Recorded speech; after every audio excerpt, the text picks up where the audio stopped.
DreAllDay.com. You are now tuned in to the show where you learn the discipline to show up day after day, to do the work, the confidence to put yourself out there boldly and authentically, and the mental toughness to continue showing up, doing the work, putting yourself out there, even when the success you've expected to achieve has yet to be achieved. And on top of all this, you get a huge dose of personal initiative, which is the go-getter energy that moves any one of us, including yourself, to go and make things happen instead of waiting for things to happen. And we put all this together into one bundle, one package, one mindset, one method, one philosophy, one book, one show, one daily masterclass. All of them under one umbrella. You are listening to it right now. That is called Work on Your Game. My name is Dre Baldwin, also known as Dre All Day, and welcome to the show. And today we are going to rework.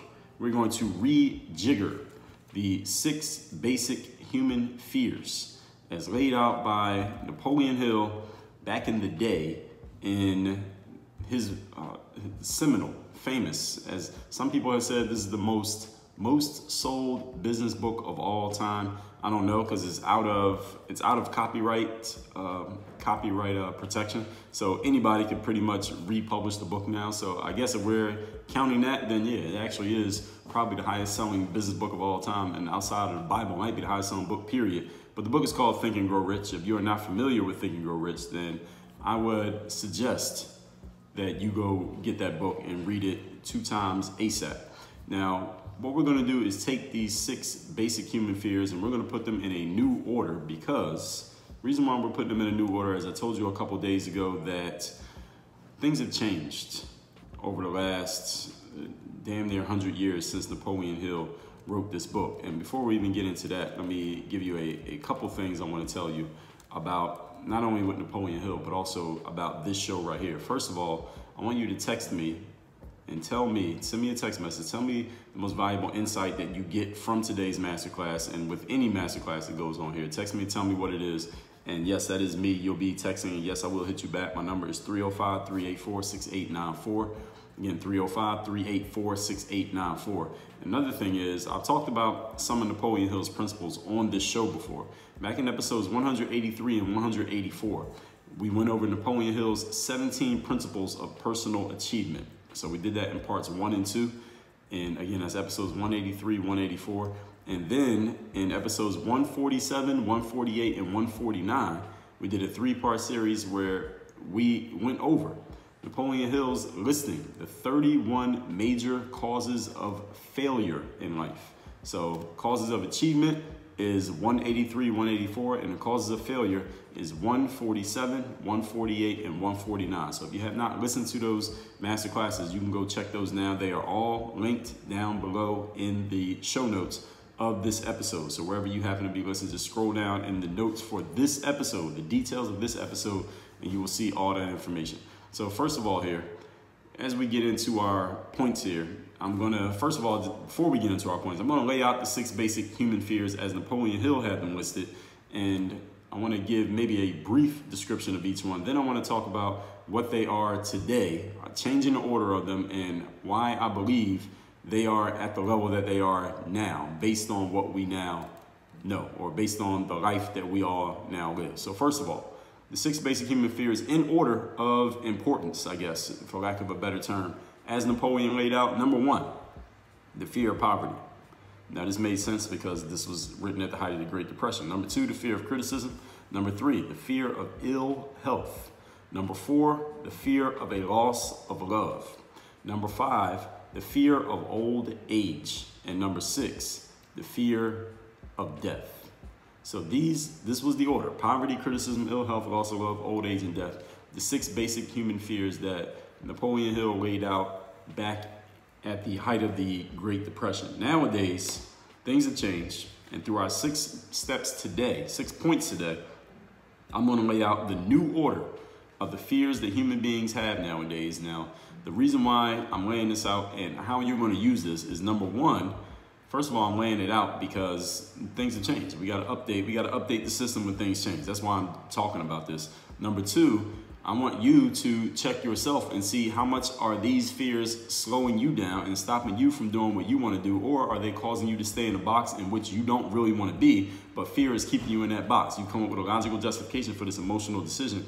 And the other reason is you want to check yourself for your understanding of these fears, and you will also notice how these fears may be controlling other people. And this can allow you to be able to read, understand, and help other people when you understand what fears are really the underlying causes of their actions. When they're doing something that doesn't seem to make sense, and even their explanation for what they're doing doesn't seem to make sense, when you understand where the fear may actually be coming from, because you understand these basic human fears, maybe you'll be able to help them and have some insight or provide some insight for them that they otherwise could not provide for themselves. All that said, let's get into our points. The topic, once again, is we are reorganizing the 6 basic human fears. Point number 1. Number 1 fear these days is the fear of criticism. Now, I've said this a few times. If you heard me talk about, ever mentioned 6 basic human fears before, even just over the last few months, I've said this very thing and talked about the fear of criticism. I haven't talked about any of the other ones. So first of all, let's talk about this one. And this is the biggest one these days, and probably the one that we're going to spend a good amount of time on here today relative to the other points. Since we are all interconnected, since we can all see everybody else's business, at least as much of it as we allow to be published to the internet. I know a handful of people who are not really online. They don't really have an online presence, but most of the people I know do have some form of online presence, even if they're not everywhere like I am. They're on a few places. Since we are all interconnected, we can see what everybody else is doing. We can hear about everybody else. If you're outside, everybody is a photographer. Everybody's a videographer. Everybody's a news reporter, because we all can post something that can become news. We can all take pictures and videos of whoever and whatever we want when we are out in public. Nobody wants to be criticized. Nobody wants to be the next victim who goes viral in a negative way. Nobody wants to get canceled. Nobody wants to be being attacked by an internet lynch mob based on you having the wrong idea or having done the wrong thing or having offended the wrong person and or the wrong group. So many people are afraid of criticism these days that a lot of people are holding themselves back or holding themselves up or just not doing anything at all, because they have this underlying fear that if I put myself out there, if I say anything, if I do anything that somebody may see as objectionable, they're going to come at me. They're going to attack me. They're going to recruit their friends, I guess if we call them. They're going to recruit their army to come after me to teach me a lesson for having come out with the wrong opinion, for having said the wrong thing, for having supported the wrong person, for having looked at things the wrong way, maybe even for not having said the right thing, maybe not having supported the right person. So many people don't want to be criticized that they do nothing. And then there are people who are already out there doing stuff, but they're only saying what they know will be accepted. They're only doing what they know is going to be tolerated. They're only allowing themselves, rather, is the better way of putting it. They're only allowing themselves to represent something that they know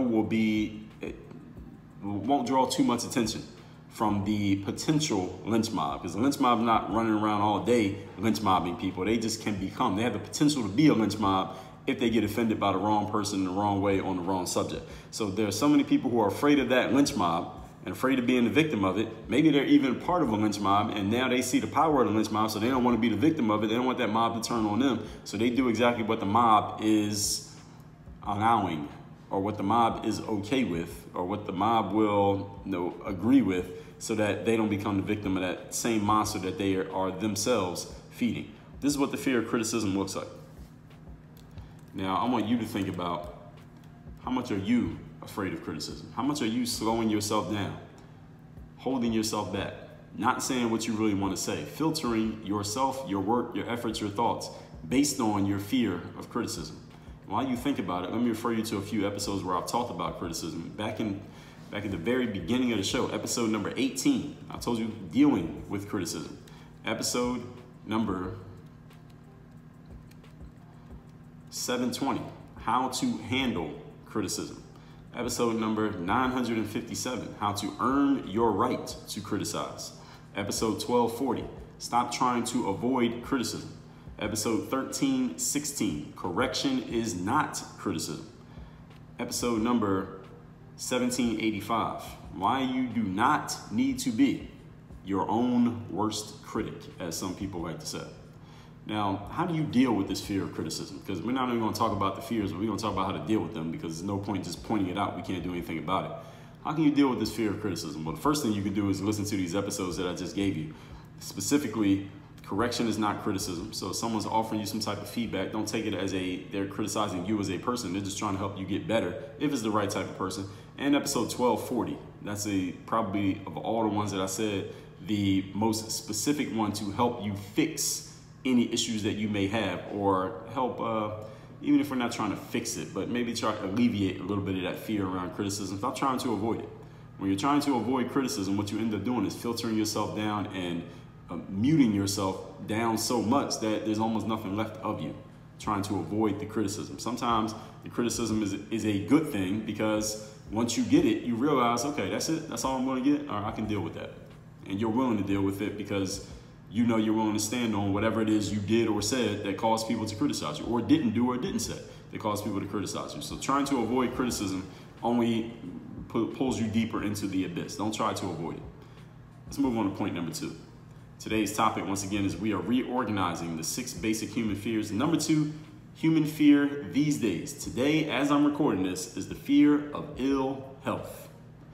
Now, we all know that right now, as of this recording, we are in the midst of a global pandemic that is hopefully subsiding, because hopefully we are getting to the point of herd immunity, to where the virus will not continue to spread and affect people. Hopefully we're getting to the point where the people who are most vulnerable, who are, last time I checked, people who are elderly, and also people who are not in good health to begin with, outside of the presence of a virus, that they are being vaccinated, or they have already gained a little bit of immunity by either having had the virus and surviving it, or unfortunately some of these people are dying, and we all know this. Nowadays, a lot of people are afraid. They're afraid of the pandemic. They're afraid of getting the virus. Maybe they're afraid for their family members. They're afraid for their loved ones. I was in my building. There was a woman in the elevator, and she was asking me if I was afraid of the virus. And I said, no. And she looked very distraught. And even when she asked me the question, not even the fact that I said no, she was distraught before I even said no. But there are a lot of people who are afraid. There are people who don't want to go to work, people who don't want to go to school, people who don't want to deal with other people, people who are wearing masks even when they're inside their own homes or visiting homes of loved ones, because they are afraid of the ill health effects that may result from contracting the virus. And I'm not saying this in a way that is anything wrong with them for being afraid of not being in good health. I mean, who wants to get in bad health? I don't think anybody does. But this is the number 2 fear right now. This is the thing that people are most afraid of. That we have been locked down. As of when I'm recording this in the spring of 2021, the whole world has been either fully or partially locked down for an entire year because of people's fear of ill health, people's fear of getting a virus, which is going to make their health worse, possibly kill them. And even if it doesn't make your health that much worse or kill you, you might pass it to somebody else and their health could get worse and they could end up dead. So a lot of people this is the biggest fear right now. So now, hopefully, this vaccine is working enough to where we don't have to be locked down anymore. I mean, I'm getting a lot of mixed messages about the vaccines and what we're supposed to do. Last I saw that this guy, Dr. Fauci, who's supposed to be the foremost expert out here, and I know some of you don't agree with him and some of you strongly do. Another part of it, what's crazy right now, is that people who are supposed to be quote unquote experts, now we can't even agree on what to believe coming out of their mouths. But anyway, I saw a clip of him on the news where he said that even when someone gets the vaccine, they should still wear a mask and they still should not gather with other people. And my question was, well, what the hell is the purpose of the vaccine if you would still have to wear a mask and you still shouldn't gather with other people who also had the vaccine? Well, what the hell is the point? What are we doing here? It seems like it's almost kind of like a Ponzi scheme, if this is true, what Dr. Fauci is saying. Now, I know there are a bunch of other sources and a bunch of other places to look, and again, people can't even agree on what the facts are or what the science is these days. Everybody has a different version of it. But that's what I heard him say, and he's been the face of this whole thing for the last year plus. And those are words that came out of his mouth. That was not a attributed quote. That was something I saw a clip of him actually saying it. And that doesn't make any sense. So for me, I am not afraid of ill health. I'm, I suppose, relatively young. I am in good shape. I work out every day, have a strong immune system. I eat vegetables. I don't eat a whole lot of junk. I don't smoke. I don't drink. I don't do any kind of illicit drugs. I drink a lot of water every single day. I don't have this fear of ill health because of these habits that I have of taking care of my body. And I'm sure some of you have the same thoughts, but there are some people who listen to this right now who do have this fear of ill health, whether even if not for yourself, maybe for some of your loved ones. Maybe you have people around you who are older and they are vulnerable because maybe they can't go to the gym every day because they physically don't have that capability, or maybe they just have some pre-existing condition for which the virus can, push them over the edge. There are some people who I know of who were in that situation. There are people who I know they had a pre-existing condition way before COVID, but then they got COVID, and COVID helped push them over the edge, and they're not alive anymore. They didn't die of COVID, they died with COVID, but COVID helped them out. It helped the situation out, so I understand that, and this is why, especially at the height of the pandemic, which hopefully we're no longer at the height. Who knows where we are, because it had to be over before we can say what the height was and when it started, when it stopped. But hopefully we are no longer at the height of the pandemic. However, people are still very afraid of ill health these days. So that's the reason why I'm putting it at number 2. Now, hopefully when the pandemic is over, we can move ill health down this list. But right now, I think we can all agree this is the second biggest thing people are afraid of. Might even be number 1 for a lot of you. Point number 3.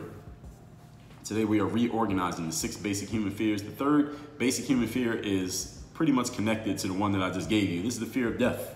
The fear of death and dying.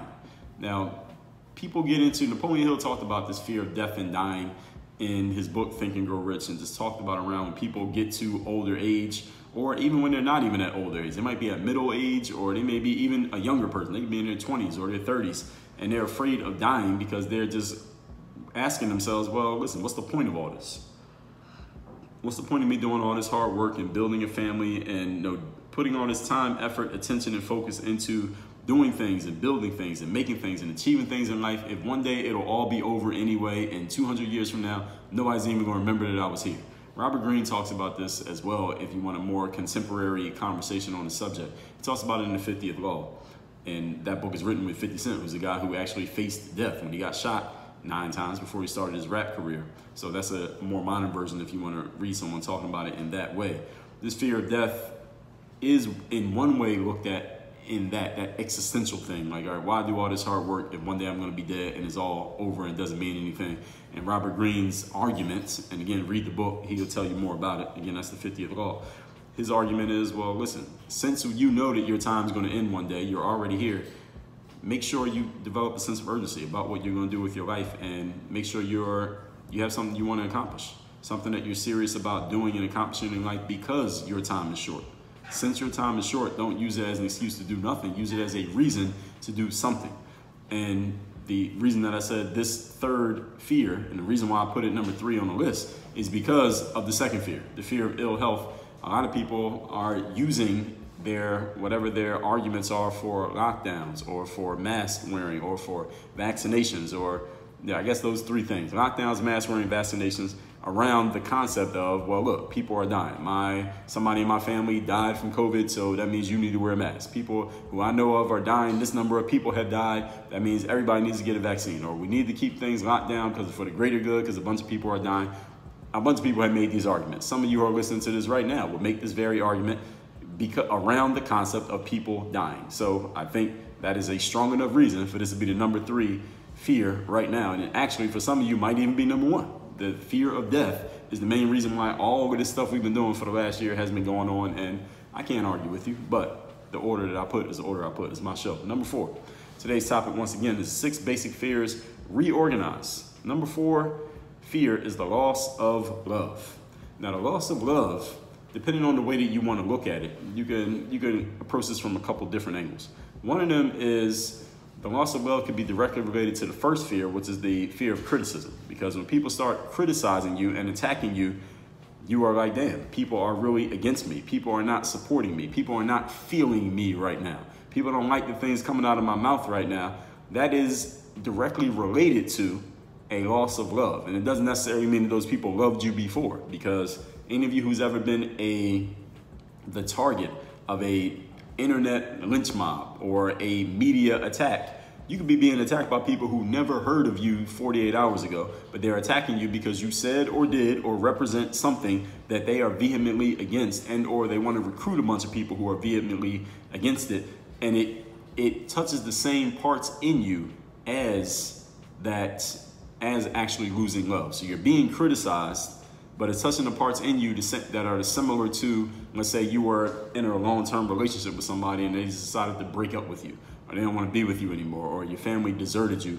It's the same kind of feeling that you would get from that situation when you're being criticized by a bunch of strangers who you never heard of before. And it's just thousands of them or hundreds of them, and it's multiplied. So the loss of love is just that feeling from, you got to be in a relationship deep with somebody to feel a loss of love, because they had to actually love you. Somebody has to actually know you and build a relationship with you to be in love with you, and then for you to lose it. There are probably not so many people in your life who would even fit that description. But when it comes to the criticism, you can be criticized by anybody. They don't even have to know who you are to criticize you. That if it gets to you and someone can criticize you in such a way that you really are feeling that criticism, it's the same feeling that you would get when you lost love. So that's how I would connect these two together. But this is also something, all of these can be connected in many ways. If you're in a long-term relationship, let's say you're 85 years old and your significant other, you've been married for 50 years, they die, that is a loss of love. That's death. Maybe they died from ill health. That can be a loss of love there. So these can all be interconnected in many ways. Moving on to number 5. Today we are reorganizing the 6 basic human fears laid out by Napoleon Hill. Now, number 5 is the one that used to be number 1, at least when Napoleon Hill made the list. It was the fear of poverty. Fear of poverty, again, was number 1 because Napoleon Hill wrote his book at the time where the pandemic was the Great Depression. Everybody was losing their money. People were losing their fortunes. People didn't know how they were going to live. People couldn't get any money out of the bank. They had money in the bank, but then the bank didn't have any money, so technically they didn't have anything. And people's whole life's work, their life savings were being wiped out. People were committing suicide because nobody had any money and the government didn't even know what to do. And eventually, the United States got out of depression, but it took a very long time. So a lot of people had a lot of strong fears around money, or a lack of money at that time because of this situation. Nowadays, we're not in a depression. We did go through a recession about 15 years ago, but we're not in a depression anymore. But there are still many people out there who have some negative money mindsets, maybe negative money habits. Maybe you got it from yourself. Maybe it was passed down. For a lot of us, likely it was passed down from the people that we were raised around. They had negative money mentalities, didn't even realize it. At least if you realize that you have a negative money mentality, you've taken the first step. Because a lot of people have a negative mentality around certain aspects of life and don't even know that they have it. When you know that you have it, then you can do something about it. At least you're conscious of it. So this fear of poverty is just negative money mindsets, and there are plenty of books around the concept of money that can help you. Specifically, this book that we are getting this list from, Think and Grow Rich by Napoleon Hill, is a good one. Some books by T. Harv Eker are good. Tony Robbins has some books around the mindset of money. Even Robert Greene stuff, where he's not specifically talking about money, but a lot of the things that he talks about helps you get your mind right, just mindset-wise. And when you get your overall mindset better, your mindset around the things that you do, and money being something that all of us do on some level, it can improve. Also, I have a book called The Seller's Mindset, which you can get at workonyourgame.com. So that's number 5, the fear of poverty. And the last one, number 6. Today we are reorganizing the 6 basic human fears. Number 6 is the fear of old age. Now, the fear of old age is directly connected to the fear of loss of love, because someone that you're with, they could be at an old age and they could pass away. That could be, doesn't have to be a relationship. That could be your grandmother passing away. It could be your dog passing away. We all know dogs don't live as long as human beings on average. It could be of ill health. Somebody could, when people get old, their immune systems are not as strong. They can't take care of themselves the same way they did when they were half the age that they are now. You can't take care of yourself the same way at 90 that you did when you were 35.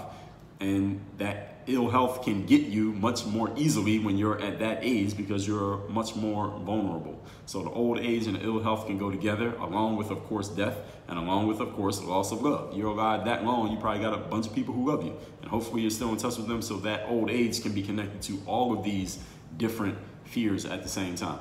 So I don't have too much more to say about the fear of old age. It's really the biggest ones that I wanted to discuss are those first couple that we talked about. But this fear of old age is not something that is not even necessarily something that can be, it is something that can be cured, in that when you get to whatever you consider to be an old age, since none of us know exactly what time, when our time's going to be up. There are people who die at 40, 50, 60, 70, 80, 90.